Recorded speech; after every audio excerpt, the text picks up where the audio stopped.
Hello and welcome, I'm Adam Cherry and you're watching GB News. Today, we're delving deeper into Labour's TikTok fiasco that has made them at best look a bit silly and at worst wildly incompetent. We talked a little bit about this yesterday, but new events have come to light, so we're back. Let's just recap where we are. So on Sunday the 5th of January, a 34-second video appeared on Labour's TikTok account. The clip, titled Labour's Plan to Change Britain as Animals, was an AI-generated animation featuring various animals, ostensibly to promote the party's NHS reforms. The whole thing was, as I said yesterday, a little bit weird and probably a bad idea if you're trying to call younger voters. It looked like they didn't really know what they were talking about. But it gets worse because the choice of background music, seemingly innocuous, has actually turned this into a powder keg. It's not just embarrassing, it's really quite poor. The soundtrack was a Portuguese language song. Now, I don't speak Portuguese, so I didn't notice this yesterday, hence we're back.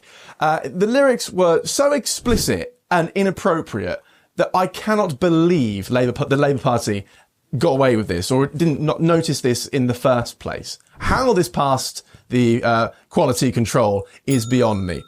What do they say? Well, we can't actually play you the song itself, but what I'm going to do is read you some of the lyrics to give you an idea of what the Labour Party thought, or at least seemingly okay with sign off on for 14 to 16-year-old people. After all, that was the entire point of this video. So the lyrics, I will warn you, contain graphic descriptions of sexual acts, and it's just pretty grisly stuff, and we'll come to why, given what's in the news at the moment, this is not a great idea.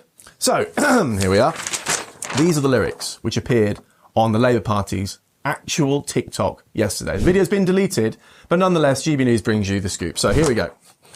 It's all about the weed. Go on, naughty girl. Relaunching. Go for the dick.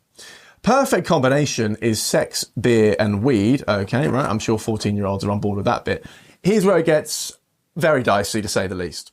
The young girl got addicted. She's enjoying the breeze. Song also contains references to giving drugs to young women. I've got the lyrics here. Before engaging in sexual activities with them, not only inappropriate, but potentially criminal in nature. Not to mention, look at what's in the headlines this week. The use of this song in particular is raising serious questions about Labour's vetting processes for social media content. We talked about the dangers of AI yesterday, but this is a whole nother kettle of fish. It's particularly concerning, as I said, given the current climate, given what's in the news, where issues like grooming gangs and drug-facilitated sexual assault are all over the headlines. Right? This is everywhere. And we have a video here aimed at 14 to 16-year-olds with lyrics like, get on that and drink weed and give drugs to women. It's actually quite astounding. Now, there are questions over, was this a smoke screen? People donning their tinfoil hats over this. Is it a dead cat strategy to distract from other failures? I don't think so. I think really this is more cock-up than conspiracy. To be honest, I don't think they have the capability to do something like that. This is more just total incompetence. But the incident does highlight the potential pitfalls of using AI-generated content. Again, we talked about this yesterday, but now I think this is slightly buttressing the point. And points towards trends in social media formats not being given proper oversight. Where was the adult in the room here?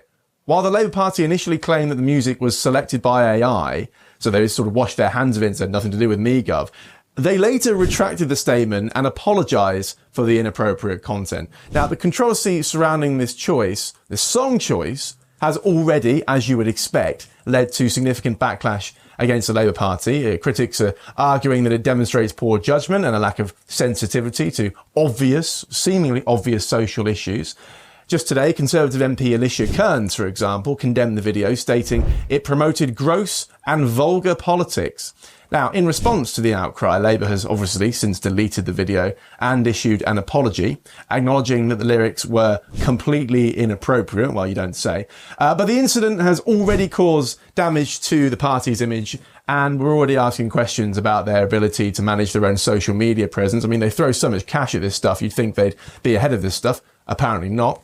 And as the news of the video spread yesterday after we released, or at least after we recorded yesterday's content, the backlash has been swift and severe. Conservative Party, of course, seizing on the golden opportunity, accusing Labour of promoting drug use and the sexual exploitation of women. And I will say, I think, again, it's cock up rather than conspiracy. I think these people just threw out the video without necessarily thinking. I mean, you have to think that. That's the most charitable explanation.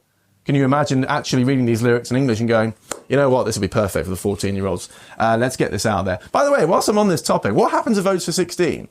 Is this the new tactic instead? This is how we'll get people on board. We'll have AI videos of dogs walking around Parliament dressed as police officers and then talk about sex, drugs and rock and roll. Anyway, social media obviously erupted with criticism, many questioning how such content could have been approved for an official government party account. Yes, that's what I've been saying all day long here. I don't know how on earth this managed to get through. Initially, Labour's response was defensive, party spokesman claiming that the video had been created by an external agency and the background music, as I said, had been selected by AI, so they were unaware of the lyrics. You would hope so.